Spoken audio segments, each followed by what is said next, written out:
pleasure to introduce Dr. Nancy Knowlton, who is tonight's speaker. Now, Nancy is the director of the Center for Marine Biodiversity and Conservation here at Scripps Institution of Oceanography. In fact, she's not only the director, she's actually the founder of this center here at Scripps. She's also a professor of marine biology at Scripps Institution of Oceanography and of the University of California, of course, here at San Diego. Some of you may not know that she also maintains a part-time position at the Smithsonian Tropical Research Institute in the Republic of Panama. And her main interests are tropical marine ecosystems. So she focuses on the ecology and evolution of the organisms that live on coral reefs. And her research draws on a variety of techniques. It includes molecular genetics, field studies, and also mathematical modeling. Now, this combination of techniques and skills and working on many, many coral reefs, including Panama, Jamaica, Cape Verde Islands, the Indian Ocean, Brazil, and throughout the Caribbean. And this combination of working at these different sites and using these different techniques has actually led her to really estimate that the marine biodiversity is probably, the estimates are probably low by a factor of 10. Now that's remarkable, that in fact biodiversity is probably so much greater than we think. And so she's extremely well known for making us aware of the fact that biodiversity in the ocean is far greater than original estimates predicted. Now, she received her undergraduate degree at Harvard and her PhD at the University of California at Berkeley. And I'm delighted to see that she was a postdoctoral fellow in England with Jeff Parker at the University of Liverpool and at Cambridge. And then in 1979, she was appointed a professor, an assistant professor at Yale, and became an associate professor in 1984. And I'm even more delighted to tell you that from 1990 to 91, she was a visiting scholar at Wolfson College and the Department of Zoology at the University of Oxford, which is, she was a visiting scholar also at the University of Basel from 96 to 97. And she joined SIO in 1996. And as well as being the director for the Center for Marine Biodiversity and Conservation, she also holds the John Dove Isaacs Chair in Natural Philosophy. She has published a large number of scientific papers, and she's also on many panels and boards. She's, just to mention one or two, she's on the Conservation International Marine Advisory Panel, the U.S. National Committee for the Census of Marine Life, and the National Geographic Society's Committee on Research and Exploration and Conservation Trust Committee. She was an elected Fellow of the American Association for the Advancements of Science and an Aldo Leopold Fellow. So we're truly lucky tonight to have Nancy to come and talk to us and tell us a little bit about this wonderful center that she has founded. Nancy, please come and talk.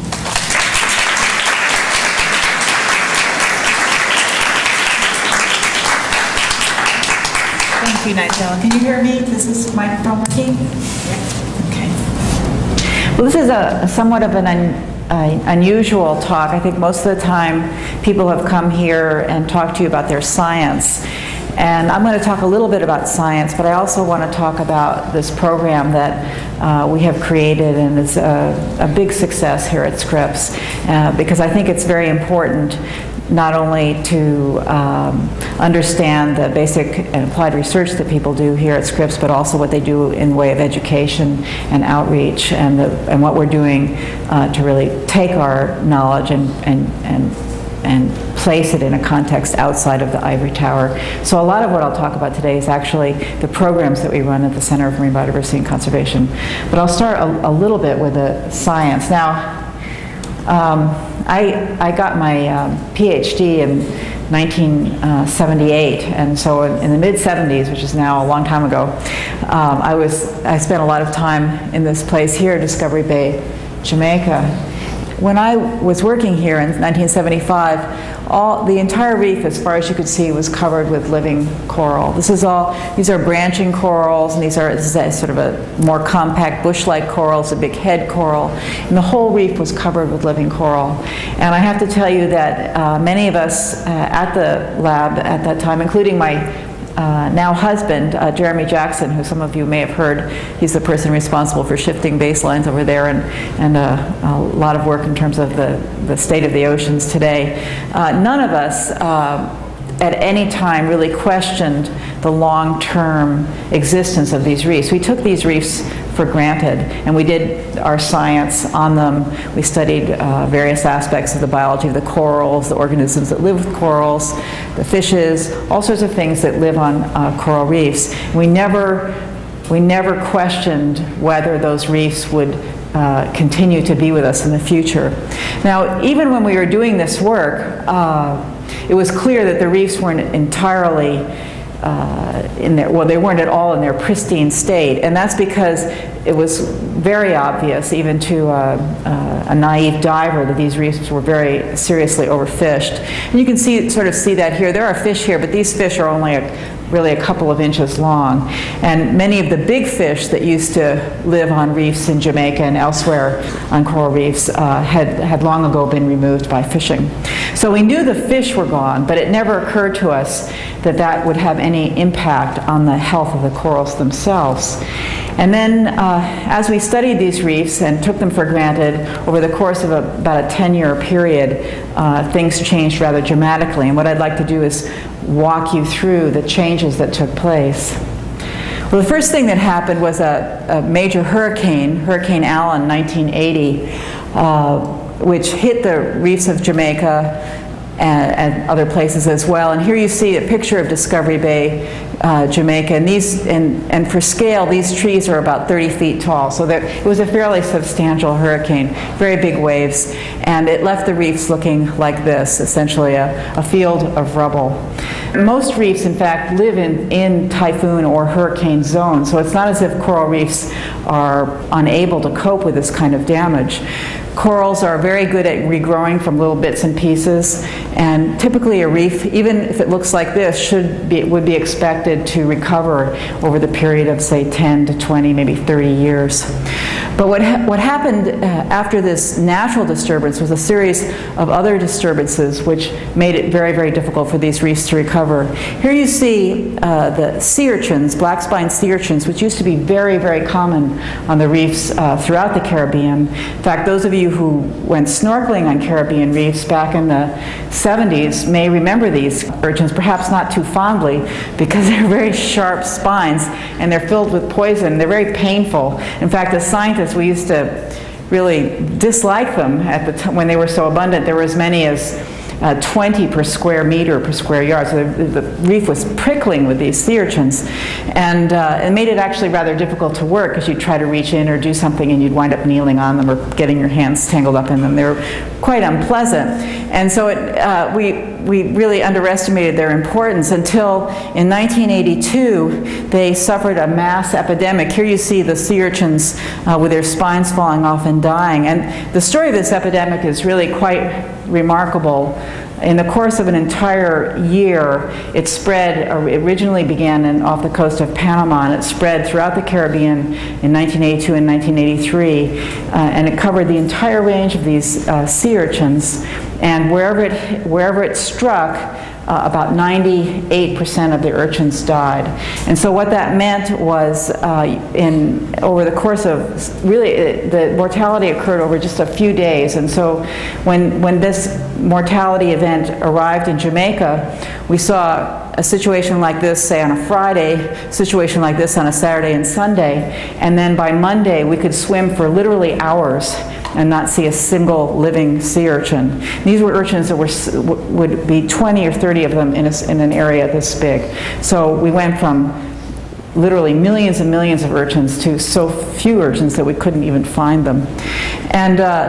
And the role that these urchins played on reefs became immediately clear, because as soon as those urchins disappeared, the reefs started to get green and fuzzy. And the problem was that in the absence in the absence of fishes, these urchins were the last remaining grazers of seaweeds. And seaweeds normally occur on coral reefs, but and they grow much faster than corals. Corals have to build a hard skeleton, whereas seaweeds don't have a hard skeleton typically, and so they grow much faster. And the only reason that coral reefs are not seaweed reefs is because there are organisms that like to eat seaweeds and keep them cropped down like little lawnmowers. These were the last remaining lawnmowers of the Caribbean, and they disappeared, essentially completely disappeared over the course of a one-year period. And then we've also had diseases strike the coral, not only the sea urchins, but the corals themselves. Here you see a syndrome called yellow blotch disease. These diseases, there are many, many diseases of corals that have become much more common in the last 10 years, and they have names like yellow blotch and white plague 1 and white plague 2. And the problem is there are only about 10 or 15 people that actually know anything about coral diseases at all. Imagine if there were only 10 or 15 people that studied human diseases, how little we'd know. And so we actually call these diseases more like by their symptoms, and we don't know in most cases what the organisms even are that cause the disease. So it's as if we knew, we as people, we knew there were backaches and stomach aches and sore throats, but we had no idea what the cause of these symptoms were, and that's really the state we're still in with respect to corals. And these diseases can be very problematic because they can kill corals at a very fast rate relative to the growth rate of the corals. They'll kill corals at the rate of about a ½ an inch a month, whereas corals only grow about 12 inches a year. So you can lose an entire head of coral in the course of a number of months, and whereas that coral is centuries, at least 1 century, often several centuries old. So these are very rapidly progressing sources of mortality from which it's hard for reefs to recover. And then finally you have a syndrome called coral bleaching, which I'm sure some of you have heard about in the papers. It's associated with unusually warm water, which unfortunately is more and more common in the context of global climate change. And it turns out that the single-celled plants, little algae that live inside the tissue of corals and give them their characteristic color, they're very sensitive to temperature. So it only takes about a 1 to 2 degrees difference, increase over the normal maximum before that symbiosis between the corals and the algae breaks down. And when that breaks down, then the algae leave the coral, and the coral depends on them for food, and eventually will starve to death. So as a consequence of all these events, hurricanes, mortality of the last remaining grazers, diseases, and bleaching, we went from a situation where we had lots of corals to one where we had almost no coral at all. So here you see the amount of coral cover, which used to be about between 60 and 80% in the 1970s, and by the 1990s it was down to about 5%. So we went from 50% to 5% living coral in the course of just 10 years. And it's hard to give you a sense of the magnitude of that, but imagine losing in the course of 10 years almost all the trees in California. That's the scale at which the loss of corals has occurred. And at the same time, the seaweeds increased from almost nothing in the late 1970s to being the dominant organisms on reefs. So these reefs are now 80% covered with seaweed instead of 50 to 80% covered with coral. So in other words, these coral reefs, at least as reefs, as coral reefs, are gone. And as I say, this was something that was totally unanticipated by those of us who were working on those reefs in the 1970s. And I know you've heard a lot of doom and gloom talks from my husband, perhaps, or Paul Dayton and a number of other people. And in a way, I hate to reinforce the message, but it is truly the case that the situation with coral reefs is quite serious. And this is kind of a schematic of what I'm talking about with respect to this state of reefs. Here we have 100% living coral down to 20% living coral between 1970 and 2000. And unfortunately, this is true not just for the reefs of Jamaica, but throughout the Caribbean and really throughout most of the world. And at the same time, we had this huge increase in the number of studies of coral reefs. So people are studying coral reefs more and more and more, and the number of corals that they have to study are less and less and less. So in 1970, there were about 13 papers published on coral reefs, whereas in about 2000, there were about 266 papers published during the year. And so this huge increase in the amount of information, but nevertheless a continuing decline in the amount of healthy corals. And so I would say we have lots of good ideas and relevant information, but we have a complete failure to translate them into any kind of coordinated action which can be used to reverse this trajectory of decline. And unfortunately, this is not just the case for coral reefs. Really, no matter what aspect of marine ecosystems you want to think about, there are serious problems that keep marine scientists up at night. This is a graph showing the mean length of cod, which used to be the dominant fish in the northern Atlantic, and here you see it was about 80. It's about close to almost a yard long, 80 centimeters in 5,000 years before present. You might wonder, how did we know how big cod were 5,000 years ago? That was because the Indians left garbage dumps called middens, and you can see the size of the vertebrae in the old garbage dumps left 5,000 years ago, and you can tell how large the cod were. And they stayed about this size. This is a picture taken from a little boy with a cod in 1920, and then suddenly collapsed really within the last several decades. And I think it's worth noting that this loss in biodiversity of coral reefs and the loss of in terms of populations of these cods can have very serious economic consequences. For example, when the cod disappeared, there were more than 40,000 jobs lost in Canada. So it's very serious economic consequences for this collapse. Here you see another example of what's happening in the ocean. This might look like a really good thing, a big fishing nets full of something, Chrysoria, Hysocella, and Echorea. Now, those names probably don't mean that much to you, so let me just translate them for you. Those are jellyfish. And so we have a situation now where we've eaten all the big fish, all the medium-sized fish, and in many parts of the world, actually, when fishermen put their nets down in the oceans, what they pick up are in fact, jellyfish. Which is good if you like jellyfish, but not so good if you like other kinds of fish. And then we have situations with invasive species. This is a picture taken from the Mediterranean, and it's a picture of vast fields of this seaweed called Caulerpa taxifolia, which was introduced in 1984, actually apparently by the aquarium in Monaco, and now covers about over 30,000 acres in 2001. So it's spread from the region around Monaco along the coast lines of Spain and France. And the problem with these seaweeds is that they form a monoculture, and they're toxic, so many things don't like to eat them, and so they reduce the diversity of the region by hundreds and hundreds of species once they become established. So these have totally transformed the ecosystems of the Mediterranean, and there's really, once a species like this gets established, there's really very little that you can do about it, which is why people are quite concerned. There have been reports of this seaweed in California. And then finally, there's this phenomenon of dead zones. And here you see a map of dead zones, a recent map of dead zones. And all these little red spots are areas where essentially no life in the ocean because there's no oxygen left. And the most famous one is the one in the Gulf of Mexico, which every year grows to about the size of New Jersey. And in that area, there's no fishing, no nothing except for bacteria and slime and sludge because all the oxygen has been removed. And this happens because of all the nutrients that are washed down from the Mississippi River, and changes the microbial balance in the Gulf of Mexico in a way that makes it impossible for the region to support any life. So we clearly have some serious problems in the ocean, and it's not just coral reefs, it's really all marine ecosystems, and it's not just one kind of problem, it's many kinds of problems, some having to do with overfishing, some having to do with nutrients being dumped in the water, some having to do with climate change and the gradually increasing temperatures. And what we need there clearly are some solutions to these problems. And so what I'd like to spend the rest of the evening talking to you about is not so much the problems, because I think you've all heard about the problems on many occasions. What I'd like to I wanted to give you a little bit of context for those of you who miss the doom and gloom stories that those of us who work in the oceans tell on a regular basis.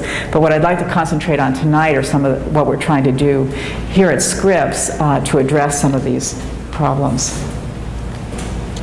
So when thinking about what we need to do, I think there are really three key elements which are important to address. The first is that we need to understand what's going on. And in particular, we need to understand the connections, not only biologically, but across the whole realm of both the natural sciences and the social sciences. It's not really enough anymore simply to understand the biology of how corals grow.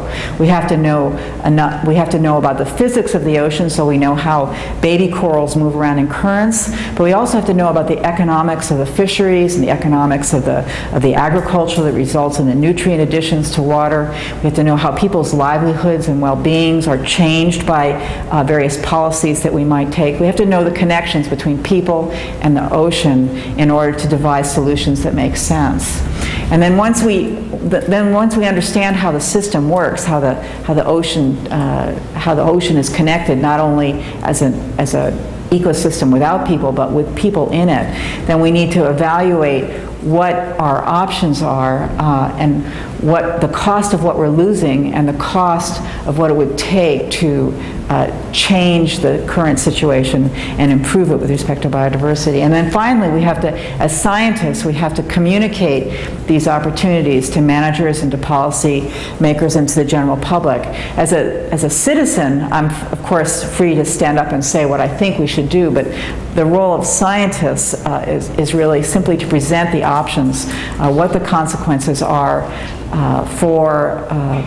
for human well-being as well as the well-being of organisms on the planet for various kinds of alternatives that we might take. We, for example, could consider, do we want to reduce the amount of carbon emissions to slow the rate of global climate change? What will be the benefits and costs, both economically, and also what will be the benefits and costs in terms of the health of the ocean? So, in light of those needs, what we when I came to Scripps in the late 1990s, and I'd had a full-time position at the Smithsonian Tropical Research Institute in Panama, and I could have just come here and written a lot of grants to the National Science Foundation and supported students and done sort of science business as usual.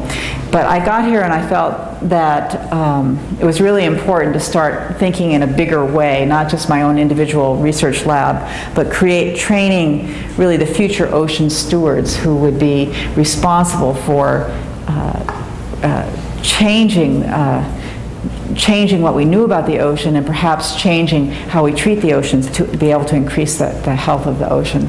And so as a consequence, I and others got together and we founded the Center for Marine Biodiversity and Conservation at Scripps. And this is from the website. The motto of the center is investigation, education, integration, communication, and application. Of course, investigation is what research universities normally do, as is education. But realizing that there is no solution to any kind of environmental problem without considering the role of people, we felt it was very important to integrate the natural sciences and the social sciences. This is a very different path than Scripps has traditionally been on. There are currently no economists or lawyers on the faculty of Scripps, but I'm hoping before I retire there are at least one or two of each of those, because it's really important if we're going to craft solutions to the problems that face the oceans to figure out how people are involved in the equation and take them into account. Also, communication is clearly a critical part of accomplishing this task, because if we stay hiding in this beautiful campus at Scripps and never talk to anybody other than other scientists, then most of what we'll do is really useless in terms of figuring out what we could do in terms of turning around the state of the health of the oceans. And finally, taking that knowledge, that abstract knowledge, and applying it to specific problems.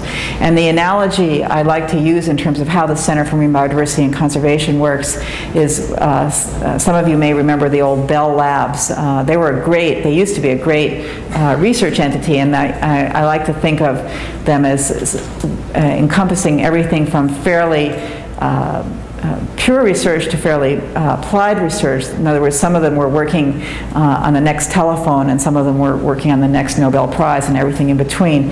And I like to think of the people in the Center for Marine Biodiversity and Conservation having a comparably broad spectrum of activities, because some of the problems we know about. We can see some of the problems that I briefly summarize before, at the beginning of this talk, it's pretty clear what the problem is. It's a question of creating the political will to do something about it. But in some cases, we actually don't know what to do. As, for example, in the case of those coral diseases, it's hard to do much about a disease when you don't even know what the microbe is that causes it. So in some areas we have clear solutions, in other areas we don't know what the solutions are. We don't actually have the science, and everything really in between.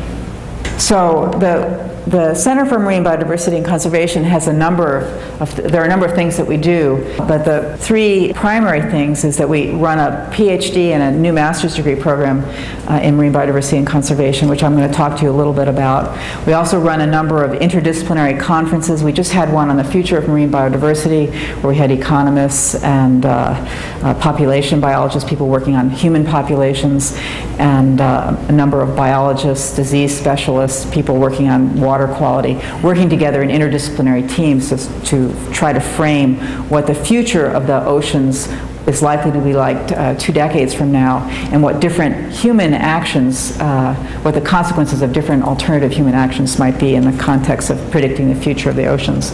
And then finally, I'd like to talk to you a little bit about a project we're doing in the middle of the Pacific Ocean in terms of understanding the consequences of the effects of people on ocean health.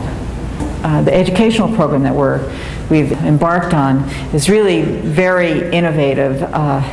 It's not like anything else happening in the United States at all, and it's because it's so interdisciplinary, and because we really focus not just on training more academics, but also training scientists who can go out and work in NGOs and government agencies and all the other places we need ocean stewards place. I always thought it was kind of boring, the idea of just training my replacement, and not very satisfying. I mean, it's important to train my replacement, I suppose, but it's much more important to train all the people that need to work in all these other places if we're going to do something about the state of the oceans. And so, as a consequence, we have a program now that links the biological, the social, and the economic and political issues associated with marine conservation, and also with people working in the San Diego supercomputer in terms of bioinformatic expertise as well. And our goal is to train the next generation of ocean doctors, if you will, people who can look at the ocean, figure out what's wrong with it, and actually prescribe solutions, which people may or may not follow, but at least we have the ability to say, this is, if you do this, this will happen. If you do this, this will happen. Much as if a doctor says, if you lose 10 pounds, you'll feel a certain way. If you gain 10 pounds, you'll feel another way. The same sort of approach can be used for the oceans as well. And one of the key elements of this process is a new course that we teach every summer. It's a 9-week intensive course. It meets 9 to 5, Monday through Friday. And in that course, we put all the new PhD students as well as the new master's degree students together, and we expose them to the basic information they need to know in physical sciences, biological sciences, and social sciences, so they're all speaking the same language. One of the hardest things when you try to put a biologist together with an economist, they really don't speak the same language, and they sit in the room and they argue past each other, and they don't communicate. And so the purpose of this 9-week course is to make sure that people coming from very, very different backgrounds can communicate with each other. And this is the outline. We start with a basic introduction to the ocean environment and biodiversity science. Then we have 2 weeks of social science, microeconomics, macroeconomics, governance, and treaties. And then we have a week of special tools and concepts, which include a lot of communication exercises. Nigella mentioned that I was a Aldo Leopold Fellow. Aldo Leopold Fellows are people who have gone through a 2-week training, environmental scientists who have gone through a 2-week training program in order to teach them how to speak English, is how I'd like to put it. The Aldo Leopold program was worried that junior faculty members without tenure might be endangered by the process of becoming too engaged in the outside world, and they were afraid for their careers, so they restricted the program to professors who already had tenure. On the other hand, I thought, well, this is it's ridiculous to restrict it to people who already have tenure. In fact, my first experience with the press was when I was a beginning faculty member, and somebody from the National Enquirer called me up, and I'd I'd been scuba diving for 6 hours, I was completely tired, and they said they were from the Inquirer, and I didn't even know what the Inquirer was. And I paid the price for that ignorance. And so I thought, well, I'd just as soon spare our students from that comparable experience. And so we do a lot of training exercises where we have the students work together in interdisciplinary teams and then present their findings, have them videotaped, and then we analyze the videotapes to see what kind of communication skills work well and what kinds of communication skills don't work well. For example, in a course that I taught on coral reefs, we had them give what I would call mock congressional testimony, and we videotaped the whole thing, and we had the faculty pretending to be really obnoxious senators and other politicians. We had our cell phones ringing. We'd ask the students a question, and then as soon as they started to answer the question, we'd turn around and talk to somebody else. It's sort of real-world training about what it's like to, some of the pitfalls. And I think scientists work under the assumption that people communicate rationally, and that people are interested in what you're saying, and it comes as a real shock to them when they realize that not all the assumptions are valid, at least all the time. So we do a lot of training with the students to get them used to that process, and we have them give mock interviews and have to give 30-second sound bites. It's amazing how hard it is for a scientist to say something in 30 seconds. It usually takes at least 5 minutes, and so that's part of the course as well. And this summer we're bringing filmmaker in, and he's actually going to have the students spend 2 days making a public service announcement to give them a sense of what it's like to actually try to make a film to argue an opinion that would be put on television. So that's week 6. It's a diverse array of things. And then we go back into ecosystems, and then finally we have the students working on case studies where they have to put all this information together, and the economists sit side by side with the policy people and with the biologists and with the physical oceanographers, and put together solutions for, say, how would you fix the dead zone in the Gulf of Mexico, or what would be the optimal design for marine protected areas on the coast of California. Not optimal just for the fish, but optimal for fish and people, which is really a key element. If you don't make it optimal for fish and people, then people are going to vote against the marine protected areas, and the fish aren't going to have any protection at all. And so these are some of our students that have, I'm really proud of these students. I've put this slide together. I thought, I just have to show the pictures of these students because it's so exciting. In fact, yesterday I was at commencement for the first master's students. The master's students come just for a year, and they start with a summer course, and they take a series of courses, and then they have a capstone project, and they graduate in 12 months. And it was so exciting to be able to graduate these students and send them off in the world to work in these various possible settings. One of them, this guy here, Andy Belendi, already knows Donna Fry better than most of the members of the Scripps Institution of Oceanography, and maybe he will be working with the future mayor, who knows. In any case, he's one of our master's degree students. Sheila Walsh is at SIO, and Jason Murray is a PhD student in economics. Now, what they're doing is working together on a bioeconomic analysis of the coral reefs of Central America. Now, this never would have happened at Scripps 10 years ago. I mean, no way would you have had a joint PhD between a student in economics and a student at Scripps.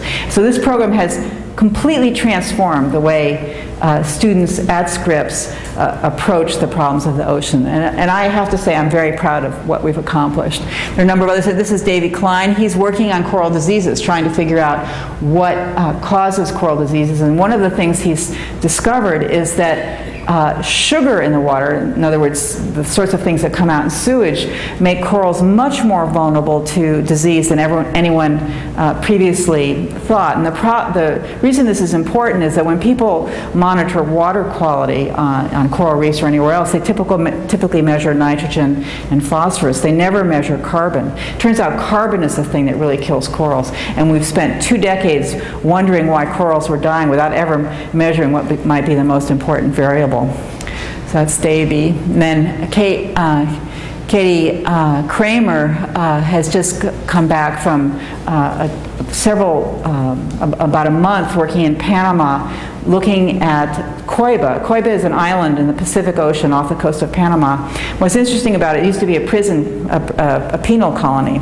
And that seems like a bad thing, but actually things like penal colonies are really good for conservation because they keep people away. And they've just eliminated the penal colony, and now suddenly the place is being deluged by fishermen wanting to capture all the fish that they weren't allowed to get near before. And so she's working with the Panamanian government to design marine protected areas that will allow sustainable fishing so people can harvest the resources, but do it in a way that the resources aren't gone a decade from now. This is Cristina Maher. She came to us from Georgia Tech. She's a geneticist, and she's working on viruses on coral reefs. She shows this wonderful slide, which is a picture of a great white shark and a picture of a virus. She says, who are the biggest predators in the ocean? And as a result of her work, it's quite clear that the answer is not obvious. Who are the biggest predators? It could be that these little viruses are in fact the most important predators in the ocean. And Octavio Burto is working on the fishes, and he's a Mexican student. We make a big point of trying to bring international students into the program. This is actually a challenge because the National Science Foundation, in its great wisdom, refuses to support any foreign students. And as a consequence, it's very hard for us to actually bring foreign students into the program. Nevertheless, most of the ocean is bordered by countries that are not the United States, so it's incredibly important to train not only US citizens, but also citizens of other countries. And he's a Mexican student who's working on fisheries in the Gulf of California. Christian Grunthal works on abalone. As I'm sure all of you know, there are a lot fewer abalone now off the coast of California than there used to be. And she works on the genetics of abalone, allowing her to determine where baby abalones come from. This is really important because there are many more abalone in Northern California than there are in Southern California. And they've said, okay, there are lots of abalone in Northern California, maybe we should reopen the fishery. And so what she's trying to do is use genetic techniques to figure out how interconnected these Northern and Southern California populations are, to know whether it really is safe to open the fisheries or not. And Maria Damon is another PhD in economics, and she works on the biofouling that's used on the bottoms of boats, and trying to figure out if there are economically viable alternatives to these very toxic paints that are put on the bottom of boats. She just spent a year in the presidential Economic Advisory Commission as an intern in Washington, is now coming back to finish her PhD. And Mara Newman was an undergraduate at Harvard, and her undergraduate major was actually in history of science.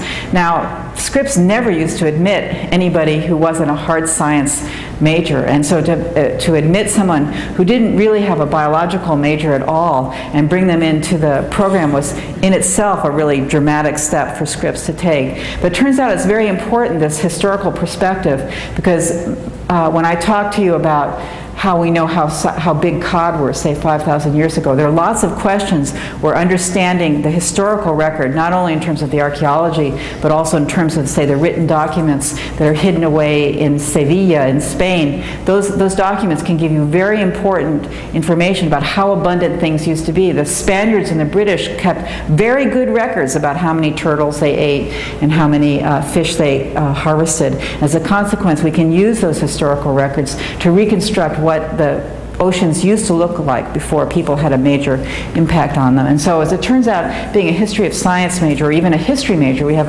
actually a history major at Scripps as well, now enrolled as a PhD, is a very important tool in the arsenal for figuring out how oceans used to work, which is essential if we're going to understand where we might be heading with them in the future. And I think I've introduced them all, but these are just a handful. We've now had associated with the program 52 students, and we have a new crop of students coming in, as I say, on Wednesday. They include, for example, in the master's degree program, a journalist who's about my age who's written 8 books. And so we have a very, very interesting group of students. We have another young person coming into the PhD program who started off as a commercial fisherman and then got so depressed by what he was seeing as a fisherman that he started to work as an NGO, and then he realized he needed more scientific background to really work effectively in marine conservation. So he's moved from being a fisherman to a PhD student at Scripps. So we have this extraordinary diversity of students that really bears no resemblance to the typical Scripps PhD of, say, a decade ago, which is a good thing, because I think we needed something beyond the typical approach if we were going to address these problems. And finally, I'd like to say a word about the Palmyra project. This is Palmyra Atoll. It's in the middle of the Pacific Ocean, due south from Hawaii, basically in the middle of nowhere, which is one way of protecting marine environments is to put them next to a penal colony. Another one is to put them in a really far away place so that it's very hard to reach them. And Palmyra is an example of the second strategy. Here you see a map. This is Palmyra up here. Here's Australia. Hawaii is up here. It's very isolated from human populations. But it's part of the Line Islands, and here you see the Kiribati, which used to be called Christmas Island, and here's Palmyra Atoll, which is part of the United States, and Kingman Reef, which is part of the United States. And what this series of islands represents is a gradient of human disturbance, because we have several tens of thousands of people on Christmas Island, whereas Palmyra has never been occupied except during the war by the U.S. military, and so it's been protected from human impacts for essentially its entire history. And we can therefore look at the coral reefs that are here and these different islands on the way out to here as a kind of natural experiment that allows us to say, how do human impacts affect the way ecosystems function? And so we're looking at it not only in terms of food webs. One of the amazing things about Palmyra is that there are lots of really big things in the water. When you work in a place like the Caribbean, you get used to being the biggest thing in the water. When you work in a place like Palmyra, you have to get used to not being the biggest thing in the water, which is a little unnerving at times, but very interesting in terms of understanding how coral reefs function in the presence of large predators. Turns out, we talk about the food web and the pyramid. We tend to think of big predators as being rare, but that's really mostly because we've eaten them all. In fact, big predators are normally very common, and in places which haven't been subjected to a lot of fishing, they represent about 60% of the biomass. And so in Palmyra, we have a chance to study the reefs that are dominated by these really large fish, also lots of turtles, and as you can see, nearly 100% living corals.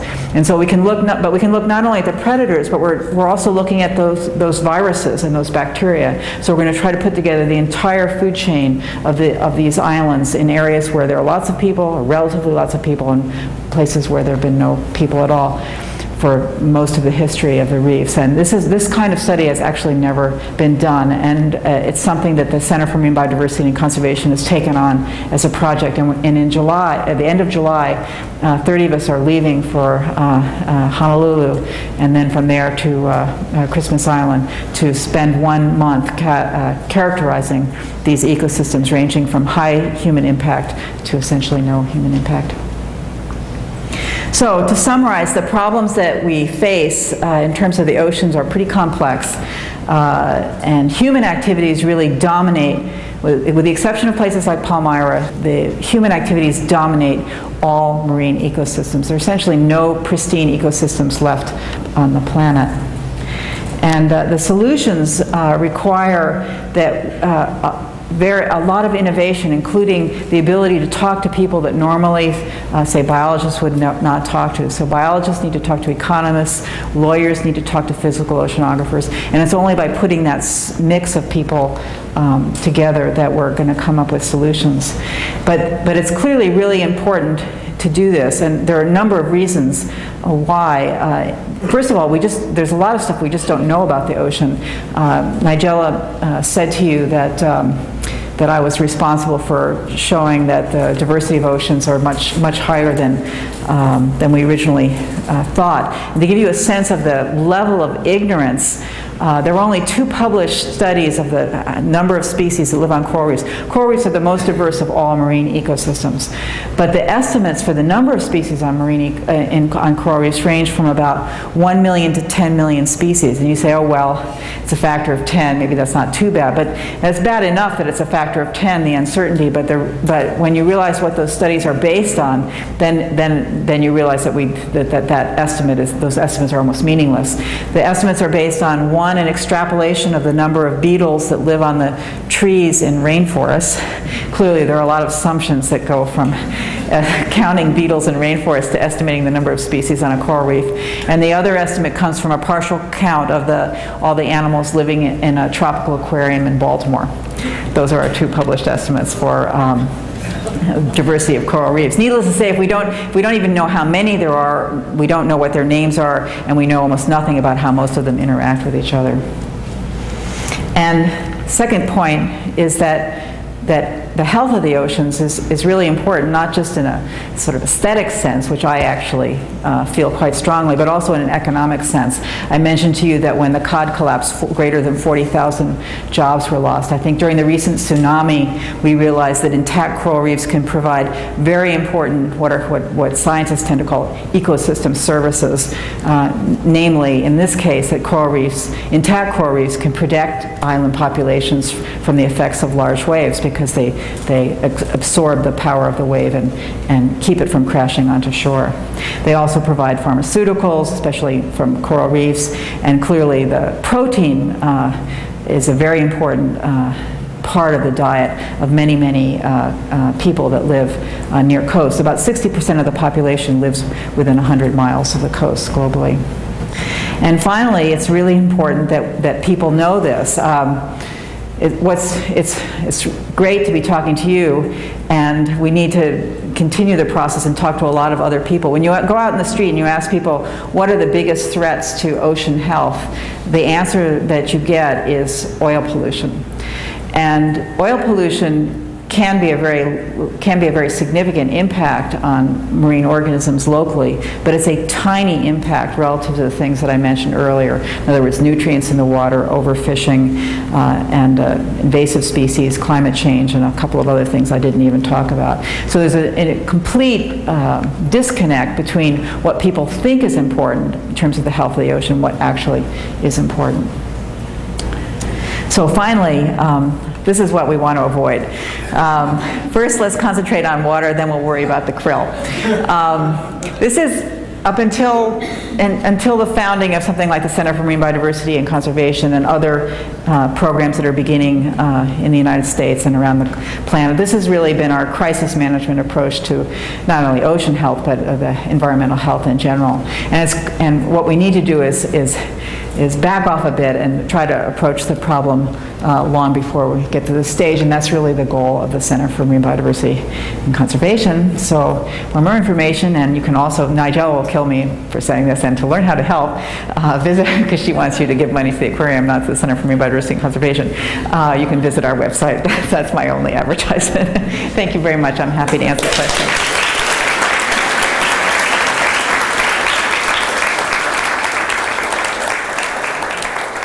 The question was, how can we distinguish human impacts from natural impacts? And of course, the planet has, over the course of millennia, has undergone enormous changes in terms of physical conditions. And there have been times in the history of the planet where, for example, coral reefs were very trivial parts of marine ecosystems, and other times when coral reefs were widespread throughout the world's oceans.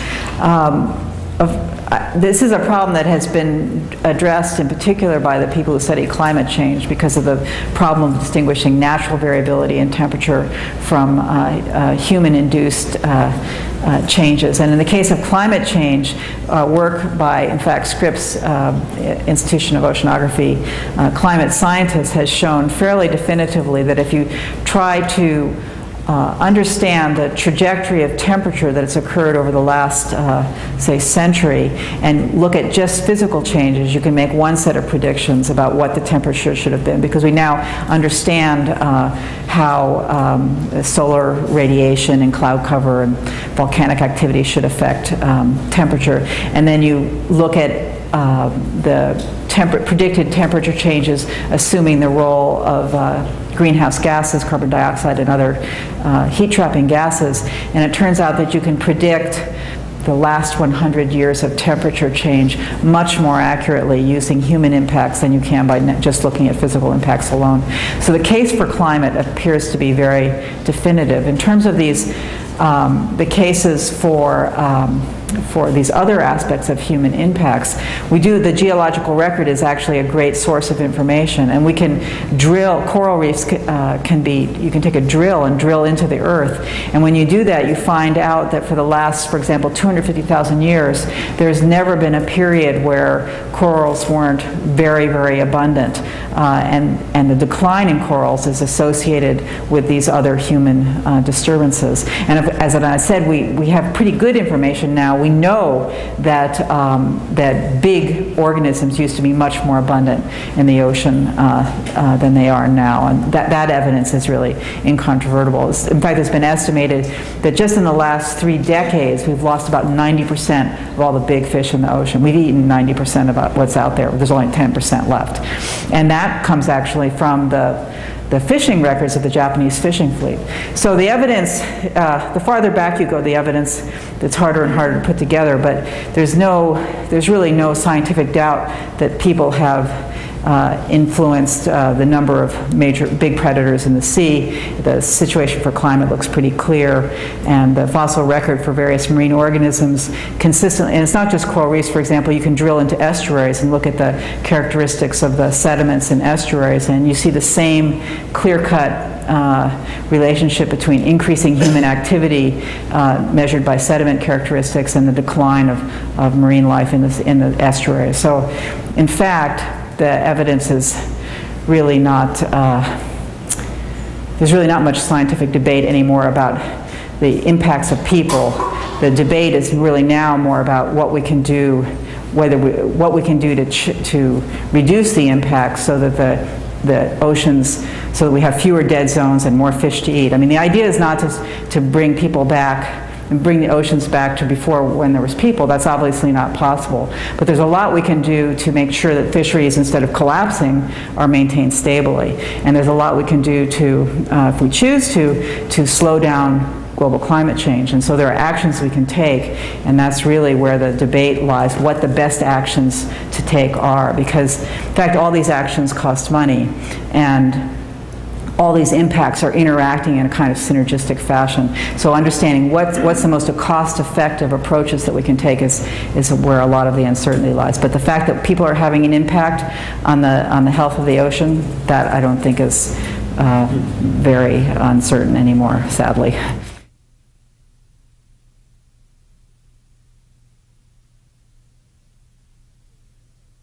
The meeting that we had on the future of the oceans just a month ago had a number of Europeans that were present, and so Europeans, in terms of the academic community, Europeans and people in the United States and people in Latin America and Asia are all, the scientists are working together. And then of course there's things like the Biodiversity Convention, which brings politicians from all over the planet together as well. So people are actually talking to each other quite a bit. Getting governance changes when you have more than one government involved is more of a challenge. In fact, it's even a challenge when you only have one government involved. Those of you who have heard about the debate about marine protected areas in Florida or in California know that there are a number of people who feel that that the right to fish should not be interfered with in any fashion. And then there are other people who would argue that it's very important to have some areas protected because only in those places will fish get big enough to grow to reproduce. And so there's so even in a situation like California where you only have one government involved, there's a lot of debate. Well, needless to say, is a body of water like the Mediterranean, which has a lot of governments involved, is a lot more complicated in terms of the governance issues. And then finally, you have to realize that big chunks of the ocean aren't under any kind of government control whatsoever, because governments only control out to the 200-mile limit, what's called the exclusive economic zone, and much of the ocean is outside the exclusive economic zone of any country, and so that's really the open seas. And for those kinds of areas, you need international treaties, and the more entities you put into the mix, the more complicated it gets to achieve a solution. But that said, I think the catastrophic seriousness of the problem is such. I mean, people have seen whole industries collapse. They've seen dead zones being created. And so I think people are now, even if the governments aren't taking, at a national level, aren't taking steps, often local entities are taking steps. For example, I think with respect to climate change, it's really interesting that that even though the U.S. government is not being very active with respect to climate change, you now have all these mayors in the United States that are individually as mayors of cities taking actions. And there was just on the news this afternoon was how major companies are starting to take really substantive steps. So there are various levels at which steps can be taken. It doesn't have to be governmental. And I think the seriousness of the situation is such that those actions will be taken. One just has to, I mean, when I think about sort of human actions on natural ecosystems, I mean, unfortunately, the history of human actions is often one of waiting till catastrophe before actions are taken. And it's really a question we're essentially on a train wreck kind of path, and it's a question of how quickly we apply the brakes so that we have a gentle crash rather than a really catastrophic one. And one has to, I mean, the whole purpose of the Center for Marine Biodiversity and Conservation is to help promote the idea that putting on the brakes now in terms of where we're heading is a good idea rather than waiting to slam into the wall at 100 miles an hour. The question is whether there's any interest in looking at the law of the sea and whether it would be a good idea after all. I think there's a lot of interest in the law of the sea and related international treaties. There's a big treaty, for example, that covers the waters around Antarctica. There are lots of there are treaties that cover tuna fishing in the Pacific. There are a variety of now international agreements that are being pieced together. They're hard, and one of the things I think we do when we in terms of the training that we give our students is to make them realize that it's not like getting an international treaty is not like writing a scientific paper. There are a lot more things that are not under your control when you're dealing with large groups of people that have disparate interests and perspectives. And so it's not easy. And it requires patience and it requires persistence. I really admire the people that have worked for, say, year after year, decade after decade, at incrementally improving the governance that affects how we use the ocean resources. It's not for everyone. Some people, I think, after about a month or two of it, would just tear their hair out and go back to their lab and say, forget it. But we're trying to train those people that do have that kind of long-term vision and persistence to work in those kinds of settings, and so that they have not only the sort of political and economic skills, but also the natural science knowledge that is necessary to put together a meaningful treaty. I mean, it doesn't do any good to put together a treaty that in the end won't achieve the results that you want. So you need to understand the science as well as understand how to get people to work together. I'm getting... First of all, before we wrap up, I want to say, Nancy, that you're absolutely wrong. I don't want to kill you. No. In fact, the aquarium's mission, it really is, you know, it's twofold. It's to connect people to the oceans and also to connect them to the science and the research done at Scripps. And so you do both. And so I strongly encourage you all to actually visit the website of CMBC and learn more about the wonderful work that Nancy and her group are doing. And thank you very much.